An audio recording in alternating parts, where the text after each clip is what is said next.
Hello दोस्तों, मैं आकाश पुरोहित आप सभी का हार्दिक स्वागत करता हूं ऑनलाइन लर्निंग प्लेटफॉर्म एडूहब में। तो साथियों, आज का जो विषय आप लोगों ने थंबनेल में देख ही लिया होगा कि एनटीपीसी का जो फर्स्ट स्टेज और सेकंड स्टेज का पेपर हुआ है उसके ऊपर एनालिसिस करेंगे।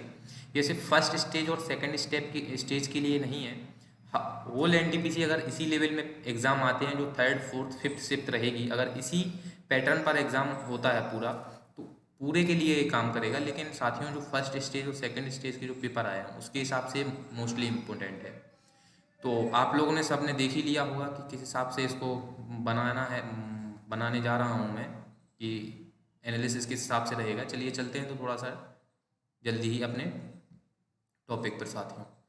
यहाँ पर अगर मैं बात करूँ साथियों, तो आप लोगों से मैं निवेदन करूँगा कि आप लोग इस वीडियो को शेयर ज़रूर कर दीजिए अपने दोस्तों में सभी के लिए, और लाइक कर दीजिए। कमेंट करके हमें बताइए कि आपके हिसाब से क्या कट ऑफ होना चाहिए।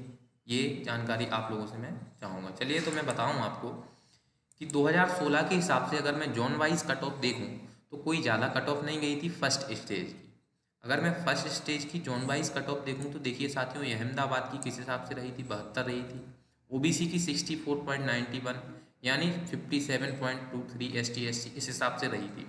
ये मैंने पूरे जोन यहाँ पर नहीं लिए हैं क्योंकि पूरे जोन का कोई मतलब नहीं है लेने से, लेकिन मोस्टली मैंने वो जोन लिए हैं जो जोन मतलब जिसमें कट ऑफ मतलब लेवल अच्छा रहता है कट ऑफ का, मतलब ना ज़्यादा कम रहता है ना ज़्यादा ही रहता है, लेवल अच्छा रहता है इसमें कट ऑफ का। तो उस हिसाब से मैंने लिया है। जैसे कि आप लोग देख सकते हैं कि इस हिसाब से कि चंडीगढ़ में पिछली बार के हिसाब से सबसे ज़्यादा कट ऑफ चंडीगढ़ में गई थी। भोपाल में ये गई थी कट ऑफ 72.9, मतलब भोपाल की जो कट ऑफ रहती है बहुत अच्छी कट ऑफ रहती है। इवनली अगर हम लोग माने तो इसकी मीडियम ना रहती है, ना ज़्यादा लो रहती है, ना ज़्यादा ही हाई रहती है, मीडियम रहती है भोपाल की कट ऑफ, अगर मैं वहाँ बात करूँ आप लोगों से।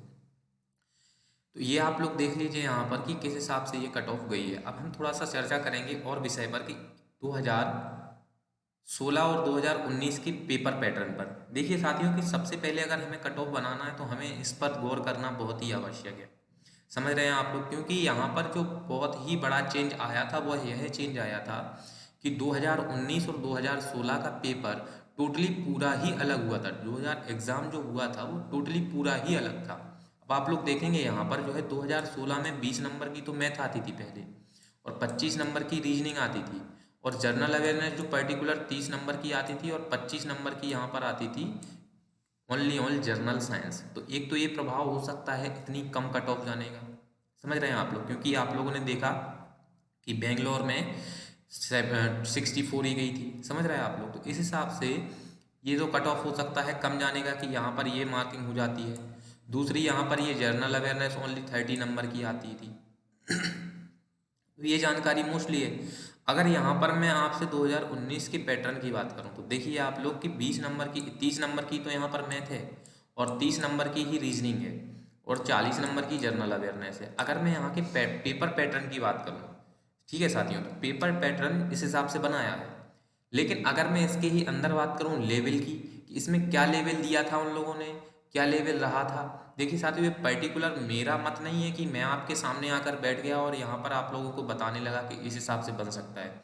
हमने काफ़ी सारे स्टूडेंट पे एनालिसिस किया है और पर डे की शिफ्ट देखी है। पर डे शिफ्ट जो होती हैं उस पर शिफ्ट उठा के, और उसके बाद में हम लोगों ने एनालिसिस किया उन शिफ्ट का कि किस हिसाब से पेपर बन सकता है। ये पर्टिकुलर सिर्फ मेरा ही मत नहीं है कि मैं आप लोगों के सामने आके बैठ गया। समझ रहे साथियों। अब थोड़ा सा और आगे अगर हम गौर करेंगे तो आप लोग ये देखिए कि वैकेंसीज पर थोड़ा गौर कर लेते हैं कि किस हिसाब से वैकेंसीज आई थी। अगर हम वैकेंसीज की बात करें तो 2016 में जो वैकेंसी थी वो स्टार्टिंग में उन्होंने 18,252 दी थी, ठीक है। लेकिन बाद में जब एग्ज़ाम होने के बाद में उन्होंने क्या किया था कि इन वैकेंसी उसको कमा दिया था, जो 14,203 थी। आप लोग समझिए इस बात को कि जो एग्जाम के बाद जो वैकेंसीज कमा दी, मतलब सीधी सी बात है कि निकल के क्या निष्कर्ष आता है कि कुल 14,203 वैकेंसीज आई थी 2015-16 में। ये आप लोगों को जानकारी पता चल गई। अगर मैं 2016 के अप्लाइड फॉर्म की बात करूं तो अप्लाई कितने हुए थे, 92 लाख, मतलब 92 लाख। सपोज ये समझ लो अपन लोग कि 1 करोड़ के लगभग फॉर्म फिल हुए थे, लेकिन अपीयर्ड कितने हुए, ओनली 56 लाख। अभी ये बात यहाँ पर आ जाती है बहुत ही ज़्यादा महत्वपूर्ण क्यों आ जाती है, क्योंकि आप लोग ये समझिए कि अभी जो जितने भी बच्चे एग्ज़ाम दे के आ रहे हैं, मैंने सभी लोगों से कम बहुत ज़्यादा बच्चों से बात की है यहाँ पर डे, और एग्ज़ाम एनालिसिस भी दिया है कॉलेजों में जाके, एग्ज़ाम सेंटर पर जाके वहाँ पे डायरेक्टली बात की है। तो उस हिसाब से ये निष्कर्ष निकल के आता है कि बच्चे बोल रहे हैं कि सर बेंचेस तो बहुत ज़्यादा खाली डली हुई थी। हाँ, ये बात है कि मतलब आपको एक बेंच छोड़कर एक पे बैठाया गया था, मतलब एक बेंच पर्टिकुलर ब्लैंक थी, एक बेंच तो खाली थी, लेकिन बच्चे बोल रहे हैं कि उसके बावजूद भी सर काफ़ी सारी बेंच खाली पड़ी हुई थी। तो इसका मतलब यहाँ पर भी 2020 में भी ये निष्कर्ष निकल कर आएगा, 2020 में भी ये निष्कर्ष निकल कर आएगा कि जो अपीयर्ड स्टूडेंट हैं वो बहुत ही ज़्यादा कम रहेंगे। या तो मैं ये तो नहीं कह सकता कन्फर्मली कि 56 ही लाख रहेंगे या फिर कितने रहेंगे, लेकिन कम से कम अपन इतना कह सकते हैं कि बहुत ही ज़्यादा कम स्टूडेंट रहेंगे, बहुत ही ज़्यादा, ठीक है, क्योंकि अपीयर्ड भी नहीं हो पा रहे। दूसरी बात यहाँ पर कोविड-19 का भी चक्कर है कि कोविड-19 की वजह से बच्चे यहाँ से वहाँ ट्रैवल नहीं कर पा रहे, जिसके कारण अपने एग्ज़ाम में वो नहीं बैठ पा रहे हैं। तो ये बात हो गई साथियों। अगर मैं यहाँ पर 1 वैकेंसी पर कंपटीशन की बात करूँ साथियों, तो कितना था, एक वैकेंसी पर कितने बच्चे थे, 656, मतलब 656 बच्चे थे एक वैकेंसी पर, 2016 की बात करूं अगर मैं। तो ये निष्कर्ष यहाँ पर आप लोगों ने देख ही लिया कि 2016 में 656 बच्चे थे एक वैकेंसी पर। और यहाँ पर अगर मैं 2019 की बात करूं, 2019-20 की अगर मैं बात करूं, तो क्या निष्कर्ष निकलता है यहाँ पे 2019-20 से कि 2019 में कितनी वैकेंसीज थी टोटल, टोटल वैकेंसीज थी कितनी, 35,200, और अभी इसमें कोई भी कमी नहीं की गई है, अभी तक इसमें कोई भी कमी नहीं की गई है। अब 200 मैंने अप्रोक्स रखा है, लगभग 208 वैकेंसीज हैं, 35,208। और अप्लाइड कैंडिडेट की अगर ही मैं बात करता हूं, तो यहाँ पर कितने कैंडिडेट ने अप्लाइड किया है, यहाँ पर कैंडिडेट अप्लाइड किए हैं 1,26,30,855 अप्रोक्स, कन्फर्म तो नहीं है इतना, लेकिन अप्रोक्स इतना तक इन लोगों ने अप्लाई किया है कैंडिडेट ने।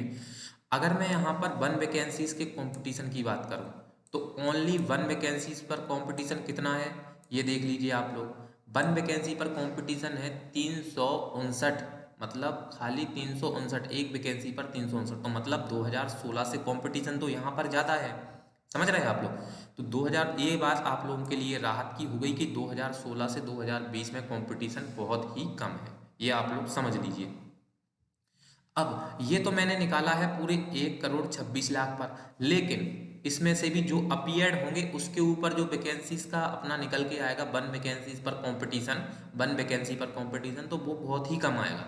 आप लोग समझ लीजिए इस बात को। तो ये आपके लिए बहुत ही ज़्यादा राहत भरी बात हो जाती है। चलिए चलते हैं, थोड़ा सा और समझेंगे हम। यहाँ पर मैंने 2 दिन का एनालिसिस निकाल के रखा है कि इस हिसाब से एनालिसिस रहा था बच्चों का, क्योंकि अब देखिए कुछ ना कुछ तो मतलब ऐसा है कि आप लोग समझेंगे कि ये सिर्फ मैं अपना मत दे रहा हूँ, मैं अपनी राय रख रहा हूँ, तो ऐसा नहीं है। मतलब काफ़ी सारे बच्चों की ये बातें सुनी गई हैं, और उसके बाद में पर डे का एनालिसिस देखा गया है, उसके बाद में ही इसका पर डे एनालिसिस किया गया है। मतलब कि जो पर डे एनालिसिस हो रहा है ना, कि बच्चे कितने अटेम्प्ट करके आ रहे हैं, कितना क्या करके आ रहे हैं, उसके हिसाब से ही मैं आपके लिए एनालिसिस लेके आया हूँ। ये एक्सपेक्टेड कट ऑफ जो फर्स्ट स्टेज और सेकंड स्टेज, और अगर इसके आगे का पेपर भी सेम रहता है तो उसके लिए भी यही अप्लाई होगी। ठीक है साथियों, तो आप लोग देखिए थोड़ा सा कि जो 21 जनवरी 2021 का जो अभी हाल ही में 21 जनवरी का पेपर हुआ था, तो उसमें किस हिसाब से कट ऑफ हो सकती है, या किस हिसाब से बच्चों ने अटेम्प्ट किए क्वेश्चंस, और किस हिसाब से इनके आए थे सब्जेक्ट। अगर मैं मैथमेटिक्स की देखो, अभी सबसे पहले हम लोग कवर कर लेते हैं यहाँ पर 2020 का पेपर हो रहा है, उसमें लेवल क्या रख रहे हैं। तो मैथ का लेवल तो नॉर्मल रह रहा है, बहुत ही इजी लेवल आ रहा है मैथ का। सभी पेपर में जो हमने 28 दिसंबर से लेके और अभी तक के एग्जाम देखे हैं, सभी में मैथ का लेवल बहुत ही ईजी आ रहा है। अगर रीजनिंग की मैं बात करूं, तो देखिए रीजनिंग का ऐसा टॉपिक है कि इससे कहीं कहीं पे टफ दे दे रहा है 2-4 क्वेश्चन, और कहीं पे 2-4 क्वेश्चन इजी दे दे रहा है। मतलब कि लगभग अगर हम औसत माने तो 25 या 20 या 23 इतने लेवल तक तो बच्चे आराम से सॉल्व कर सकते हैं, ये तो लेवल आराम से दे रहा है। यहाँ पे अगर मैं जर्नल अवेयरनेस की बात करूँ, तो ये टॉपिक ऐसा दे रहा है कि थोड़ा सा इसमें स्टैटिक कर दिया है उन्होंने, स्टैटिक पोर्शन, मतलब कि कहीं से कुछ भी पूछ ले रहा है। सपोज इतना ज़्यादा टफ भी नहीं है, क्योंकि बच्चों ने स्टैटिक उन्होंने देखा कि अब पेपर 1-1.5 महीना तो हो गया, 1-1.5 महीने में बच्चे आराम से अपनी तैयारी कर सकते हैं।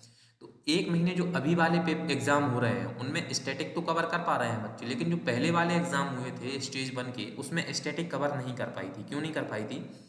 क्योंकि साथियों कुछ भी पूछ ले रहा था वो, मतलब कि क्वेश्चन अगर नॉर्मली मैं आपसे बात करूं किसी भी क्वेश्चन की, तो किसी भी क्वेश्चन के अंदर आप क्या टॉपिक पढ़ेंगे, नॉर्मल उसके बारे में संपूर्ण पढ़ लेंगे। लेकिन वो ना कुछ ऐसे क्वेश्चंस पूछ रहा है कि जो आपकी समझ से थोड़ा सा आपको पर्टिकुलर याद ही करना पड़ेगा, उसको पर्टिकुलर याद ही करना पड़ेगा कि आपको हाँ ये चीज़ ये समझ रहे हैं आप लोग। तो इस हिसाब से क्वेश्चन तो थोड़ा सा इसका लेवल मीडियम रखा है उन्होंने, ना ज़्यादा टफ रखा है ना ज़्यादा हाई। मतलब अपन लोग इजीली बोल सकते हैं कि इजी मॉडरेट किया है उन्होंने। इजी तो है लेकिन उन्होंने मॉडरेट किया है। सेम कंडीशन रीजनिंग में भी है, यही कंडीशन रीजनिंग में है साथियों। इस हिसाब से ये रहा है 2019 का पेपर, 2019-20 का पेपर। अब अगर मैं यहाँ पर बात करूँ तो आप लोग यहाँ पर थोड़ा सा समझेंगे कि जो 21 जनवरी का पेपर हुआ था, बच्चों ने हमें बताया कि 30 क्वेश्चन जो आते हैं और 30 क्वेश्चन रीजनिंग के और 40 क्वेश्चन जीएस के, इसमें से सर हमने 23 से 26 क्वेश्चन बिल्कुल सही किए हैं मैथमेटिक्स के। ठीक है, हमने कहा बच्चों। आगे हमने कहा रीजनिंग के क्या किया है आपने, तो बोले सर हमने 27 से 29 क्वेश्चन हमारे रीजनिंग के सही है। हमने कहा ये भी सही बात है आपकी, आगे बताइए। तो बोले जर्नल अवेयरनेस की सर हमने 29 से 31 की। हमने कहा अच्छा ये भी सही बात है। बच्चे ने टोटल ओवरऑल बताया हमको कि सर हमारे लगभग 75 से 80 क्वेश्चन के बीच में आ रहे हैं। हमने कहा ये भी अच्छी बात है बच्चों। तो हमने कहा आपने अटेम्प्ट कितने किए, तो बोले सर हमने अटेम्प्ट किए हैं सर 85। हमने कहा अच्छा आपने 85 अटेम्प्ट किए और आपके जो नंबर हैं वो कितने आ रहे हैं 75 से 80। अगर सपोज अपन लोगों ने इनके 10 मार्क्स भी कम कर दिए तो इनके 10 मार्क्स कम करने पर इनके कितने हो रहे हैं 72। फिर भी ये एक्सपेक्टेड कट ऑफ के शेप में है, समझ सकते हैं आप लोग। लेकिन जिन बच्चों के अगर मैं आपसे बात करूं उन्होंने कर दिए हैं 90 अटेम्प्ट या 85 अटेम्प्ट या 80 अटेम्प्ट, सपोज 80 या 85, और उनके 15 क्वेश्चन गलत हो गए या 17 क्वेश्चन गलत हो गए या 20 क्वेश्चन गलत हो गए, तो वो लोग सेफ जोन में नहीं हो सकते। क्यों नहीं हो सकते? देखिए आपके यहाँ पर 90 में से अगर मैं 20 माइनस करूँ तो 70 तो आपके यही हो जाएंगे, 70 आपके यही हो जाएंगे। और 70 में से अगर मैं आपके 20 को 1/3 माइनस मार्किंग अगर उससे डिवाइड करता हूँ तो 6 मार्क्स आपके ये गए। सपोज 7 मार्क्स गए, तो अगर अपन लोग यहाँ पर 7 मार्क्स कटा देते हैं तो यहाँ पर 63 आ जाएंगे। अब आप लोग देख सकते हैं कि आप लोग सेफ जोन में हैं या सेफ जोन में नहीं है, समझ रहे हैं आप लोग। और जिन बच्चों ने 80 अटेम्प्ट किए हैं अगर उनके भी 20 मार्क्स चले गए या फिर 15 मार्क्स चले गए, अगर सपोज करें 15 भी चले गए इनके, तो ये 65 पर आ जाते हैं। और 65 में से भी इनका 1/3 कटेंगे 15 का, तो ये इनके चले जाएंगे यहाँ पर कितने 5 मार्क्स। तो मतलब सपोज ये 60 पर रह गए। तो मेरा कहने का मतलब यही है कि आप लोग जो अभी आने वाले पेपर हैं तो उनको सिर्फ वही क्वेश्चन अटेम्प्ट किए जिनके लिए आप बिल्कुल 100% श्योर हैं, जो ये बिल्कुल सही है, आप वही क्वेश्चन अटेम्प्ट करें। मेरी आपसे यही राय है, अन्यथा आप लोग समझ सकते हैं क्योंकि फिर आप लोग सेफ जोन में नहीं पहुंच पाएंगे। समझ रहे हैं आप लोग? तो ये दिक्कत रहती है अधिकतर बच्चों के साथ में। और जिन बच्चों ने अगर अपने 70 भी कन्फर्म बिल्कुल 100% श्योर सही किए हैं तो उसमें क्या दिक्कत रहती है? उसमें दिक्कत कुछ नहीं रहती है, वो सेफ जोन में है बिल्कुल। क्योंकि उसने 70 बिल्कुल कंफर्म अटेम्प्ट किए हैं ना, तो इक्यूरेसी उसकी 100% है, उसके मार्क्स बढ़ जाएंगे नॉर्मलाइजेशन में। आप लोग ये क्यों नहीं समझ रहे कि नॉर्मलाइजेशन में उसके मार्क्स बढ़ जाएंगे? और यहाँ पर ये जो फंडा बनाया हुआ है इसमें नॉर्मलाइजेशन में बच्चों के मार्क्स नहीं बढ़ेंगे, बढ़ेंगे तो लेकिन उस हिसाब से नहीं बढ़ेंगे जिस हिसाब से बढ़ने चाहिए। समझ रहे हैं साथियों? तो ये यहाँ पर सबसे बड़ी मेन दिक्कत हो जाती है। अब मैं यहाँ पर अगर 27 दिसंबर की बात करूँ, ये तो 21 जनवरी का करंटली आपने देख लिया कि इतना इतना हो सकता है कट ऑफ, मतलब अपन लोग समझ सकते हैं। और 27 दिसंबर की अगर बात करूँ, मैंने ये जो कट ऑफ रखा है ना, ये हाईली जिन जोन की जो जोन होते हैं ना, उस जोन की जिसकी हाईली कट ऑफ जाती है उस जोन के हिसाब से मैंने ये कट ऑफ रखा है। तो अलग अलग जोन के हिसाब से अलग अलग कट ऑफ होता है। अब आप लोग अपना जोन यहाँ पर कमेंट में कमेंट करें तो हम लोग उसके हिसाब से आपको बता देंगे कि इस हिसाब से आपका जोन का इतना कट ऑफ सपोज जा सकता है। चलिए अब चलते हैं थोड़ा सा 27 दिसंबर का देख लें। तो 27 दिसंबर में मैथमेटिक्स के इतने हिसाब से इतने रहे थे और इसी हिसाब से ये भी इतना रहे, तो आप लोग ये लोग समझ सकते हैं, मैंने ये आपको डिटेल में समझा दिया। अब 2019 का जो एग्ज़ाम पैटर्न है वो मैं आपको बता ही दिया हूँ कि मैथ इजी आ रहा है और रीजनिंग इजी मॉडरेट कर रहा है और जीके भी ईडे इजी मॉडरेट कर रहा है। ये तीन चीज़ें बहुत ही ज़्यादा महत्वपूर्ण हैं।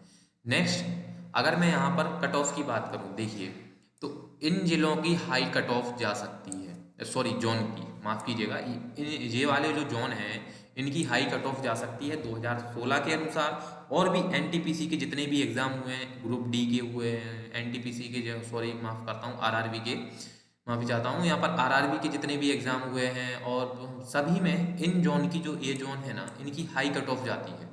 तो आप लोग अगर इस जोन में आते हैं तो आप लोग अपनी प्रिपरेशन बहुत ही हाईली रखें, क्योंकि ये वाले जोन की कट ऑफ हाई जाती है।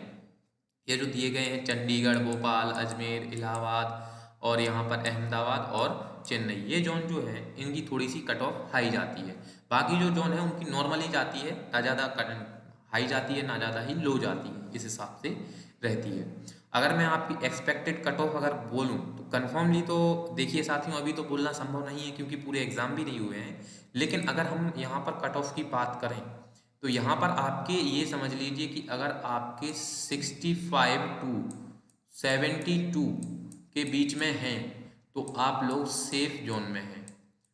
अगर आप लोग इस परसेंटेज के बीच में आपके मार्क्स हैं तो आप लोग सेफ जोन में हैं और आप लोगों को बिल्कुल भी घबराने की कोई दिक्कत नहीं है साथियों। चलिए इसी के साथ में मैं अपनी वीडियो समाप्त करता हूँ। आशा करता हूँ आप लोगों को वीडियो अच्छी लगी होगी, और वीडियो अच्छी लगी है तो साथियों आप लोग लाइक करिए, शेयर कर दीजिए अपने दोस्तों में, और साथ ही में कमेंट कर दीजिए। और अभी तक अभी आप लोगों ने हमारे चैनल को सब्सक्राइब नहीं किया है तो सब्सक्राइब भी कर लीजिए। Thank you so much.